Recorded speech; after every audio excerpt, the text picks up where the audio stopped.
Salam sejahtera bersama saya Sharon dalam Berita Pagi Sabah edisi Ahad 15 Mac 2020.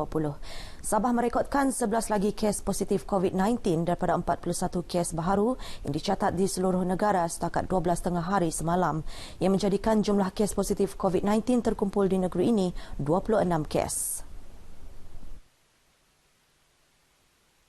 Menurut kenyataan Ketua Pengarah Kesihatan Malaysia, Datuk Dr. Nur Hisham Abdullah, kesemua kes positif dikesan dalam kalangan kluster Perhimpunan Tabligh. Beliau bagaimanapun mahu orang awam bertenang dan tidak menyebarkan berita tidak sahih berkaitan COVID-19.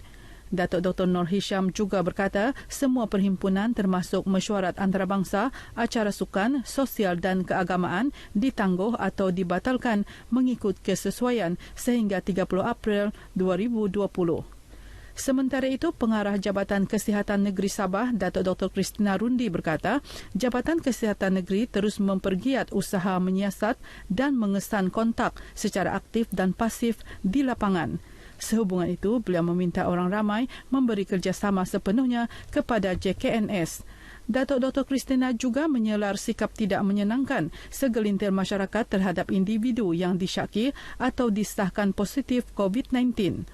Beliau mahu perbuatan seumpama dihentikan serta-merta kerana ia boleh menjadi punca seseorang yang mempunyai gejala enggan tampil membuat pemeriksaan sekaligus menyukarkan aktiviti kawalan. Datuk Dr. Kristina turut memaklumkan terdapat beberapa perubahan operasi hospital di negeri ini akibat penularan wabak COVID-19. Ia antara lain melibatkan pembukaan pusat saringan demam di semua hospital serta pembukaan wad COVID-19 di 6 hospital pakar iaitu Hospital Queen Elizabeth, Hospital Wanita dan Kanak-Kanak Sabah, Hospital Duchess of Kent Sandakan, Hospital Tawau, Hospital Hadatu dan Hospital Keningau. 4 markas tabligh masing-masing di Kota Kinabalu, Beaufort, Tawau dan Sandakan ditutup sementara waktu untuk kerja-kerja pembaskian kuman. Turut ditutup bagi tujuan sama beberapa masjid dan surau yang pernah dikunjungi jemaah tabligh yang menghadiri Perhimpunan Ijtimak Tabligh di Masjid Seri Petaling Kuala Lumpur pada 28 Februari hingga 1 Mac lalu. Demikian menurut Setiausaha Kerajaan Negeri Datuk Safar Untung dalam satu kenyataan. Katanya kerja-kerja penutupan dan pembasmian kuman diselaras Jabatan Hal Ehwal Agama Islam Negeri Sabah JAHINS, Jabatan Kesihatan Negeri Sabah dan pihak berkuasa tempatan. Sementara itu, semua jemaah tabligh yang mempunyai sentuhan fizikal secara langsung atau tidak langsung dengan anggota jemaah dalam perhimpunan di Masjid Seri Petaling diminta segera membuat pemeriksaan kesihatan. Ahli keluarga terdekat jemaah tabligh berkenaan juga perlu mengambil tindakan sama. Datuk Safar juga menegaskan larangan sementara yang dikeluarkan JAHINS kepada jemaah tabligh daripada mengadakan perhimpunan di masjid dan surau seluruh negeri bertujuan mencegah penularan wabak COVID-19. Sementara itu, kesedaran orang awam untuk tidak berada di kawasan terbuka atau tempat tumpuan ramai semakin meningkat susulan penularan COVID-19. Kebanyakan orang ramai lebih memilih untuk berada di rumah berbanding mengunjungi tempat-tempat terbuka, terutama pusat beli belah. Tinjauan di beberapa taman rekreasi sekitar Kota Kinabalu mendapati kawasan berkenaan lengang walaupun pada hujung minggu. Turut lengang kawasan taman permainan yang kebiasaannya menjadi tumpuan ramai khususnya ibu bapa yang memanfaatkan cuti hujung minggu untuk membawa anak-anak beriadah. Jumaat lalu, Pengarah Kesihatan Negeri Sabah, Datuk Kristina Rundi mencangkakan lebih banyak kes COVID-19 akan dikesan di negeri ini. Sehubungan itu, orang ramai diingatkan agar mematuhi beberapa saranan bagi mencegah penularan wabak itu. Ini termasuk mengamalkan tahap kebersihan optimum dan mengelak daripada mengadakan sesi perjumpaan atau majlis yang melibatkan orang ramai. Orang ramai turut dinasihatkan agar mendapatkan rawatan perubatan sekiranya mengalami gejala jangkitan saluran pernafasan seperti demam, batuk ataupun kesukaran bernafas. Tiada pembelian panik berlaku akibat penularan COVID-19 di Sabah. Menurut Pengarah Kementerian Perdagangan Dalam Negeri dan Hal Ehwal Pengguna KPDNHEP Negeri, Georgie Abbas, perkara itu disahkan hasil pemantauan ke atas 150 premis perniagaan di seluruh negeri. Antara premis diperiksa termasuk 31 pasar basah, 13 pasaraya besar, 48 pasaraya dan 58 kedai runcit serta pasar mini. Para pengguna di putatan dan penampang turut mengakui pembelian panik tidak berlaku sejak COVID-19 mula menular. Secara langsung memang saya punya setiap bulanan memang kami boleh begini. Tapi oleh karena dengan ada begini-begini ini tidak salahkan kita mau buat persediaan sebelum terjadi apa-apa kan. Rasanya tidak perlulah kan. Sebab bila kita beli pembelian panik begini kan, orang lain nampak, orang lain pun akan jadi panik. Itu lebih menyusahkan semua orang lah kan. Lagipun sekarang ni kerajaan tengah berusaha untuk menangani masalah ni kan. Tidak perlulah. Ini Perdana Menteri bilang bakaran memang cukup. Tidak perlu panik lah. I think tidak perlulah. Buat apa mau panic buying kan juga. Because kalau ada setengah orang, dorang beli sabun tu sekaligus beli banyak terus, how about the other people? Pada masa sama, KPDN HEP Sabah akan memastikan bekalan barangan keperluan dan barangan kawalan tidak terputus dan dijual pada harga berpatutan. Justru peniaga diingatkan supaya tidak mengambil kesempatan menaikkan harga barang. Mereka yang tidak bertanggungjawab boleh dikenakan tindakan di bawah Akta Kawalan Harga dan Anti Pencatutan 2011. Jika sabit kesalahan, boleh didenda tidak lebih RM100,000 atau dipenjara tidak lebih 3 tahun atau kedua-duanya sekali.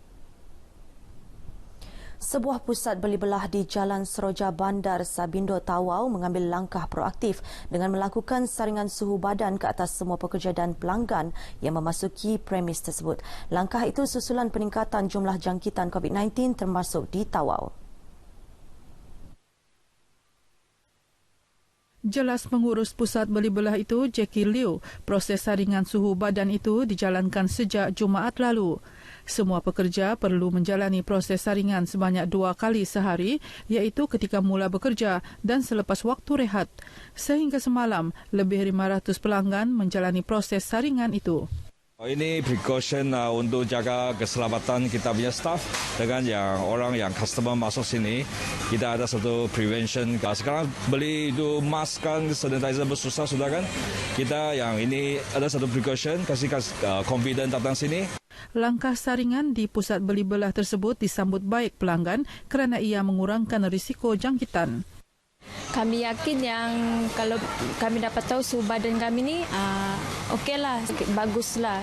Bagi saya sudah cukup baik sebab saya pun mulai tidak menjadi ragu kerana sudah dicek dari awal, jadi bagi saya masuk ke sini pun begitu aman. Jadi tidak perlu lagi ragu di tempat ramai begitu, kerana suhu badan pun okey. Mula-mula masuk sini tu macam terkejut lah sebab ada pemeriksaan suhu, tapi macam baguslah juga sebab boleh tahu suhu kami macam mana, suhu kesihatan kami macam mana.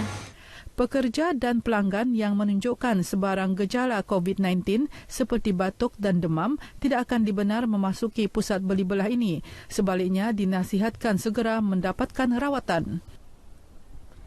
Usaha memulihkan ekonomi khususnya sektor pelancongan yang terjejas teruk akibat penularan wabak COVID-19 diteruskan melalui pelbagai pendekatan. Antaranya termasuk menawarkan pakej pelancongan murah selain menggalakkan pelancongan domestik. Orang ramai yang ditemui di sekitar Bandaraya Kota Kinabalu menyambut baik segala inisiatif untuk memulihkan ekonomi. Namun, mereka berpendapat masyarakat turut memainkan peranan tersendiri dalam membantu memulihkan sektor terjejas. Jadi kita sebagai orang kata rakyat ambil peranan kita lah untuk membantu sedikit banyak yang termampu lah. Dan pada waktu yang sama kita mengambil langkah-langkah yang sepatutnya lah untuk mengawal penularan virus itu sendirilah. Paling bagus kamu grab duluan itu chance lah untuk beli voucher yang murah seperti yang kena promosi sekarang. Pasal kalau mana tahu dalam masa 6 bulan virus ni akan tidak begitu macam tidak akan berkurangan, kena kontrol sudah. Dan mungkin hotel akan start kasih naik harga. Dan sekarang kamu sudah beli promotion punya harga lah. Sarankan untuk semua penduduk semua lokal untuk support kita punya local tourism lah dengan kita ambil langkah kesehatan diri dan sekitarnya lah. Mesti ada travel lah supaya kita support kita punya tourism sector lah. Macam kawan saya cakap lah, kita kena support local punya tourism lah. So sama-sama kita membangkitkan tourism balik. Sebab kami pun sebagai hotelier pun risau jugalah. Risau tiada kerja, tourism jatuh. So sama-sama lah kita kasih bangkitkan. Ya, kebersihan diri lah itu diutamakan. Bagi saya, kita seharusnya mengambil peluang yang sedia ada kan untuk melancong dan melihat apa yang ada di tempat sendirilah, negeri sendiri. At the same time, dengan keadaan yang berlaku sekarang, kita seharusnya mengambil langkah yang berjaga-jagalah. Kalau nak melancong, nak keluar pun kena pilih tempat yang kita rasa selamat. Kerajaan dalam pakej rangsangan ekonomi 2020 turut memberi voucher digital bagi pelancongan domestik sehingga RM100 seorang untuk penerbangan domestik, kereta api dan penginapan di hotel berlesen. Susulan pembatalan penganjuran Pesta Kaamatan 2020 bagi membendung penularan wabak COVID-19, Persatuan Kebajikan dan Pendidikan Kadazan Dusun Murut Sabah Pekadin menzahirkan sokongan kepada keputusan Jawatankuasa Pusat Persatuan Kebudayaan Kadazan Dusun KDC itu demi keselamatan orang ramai.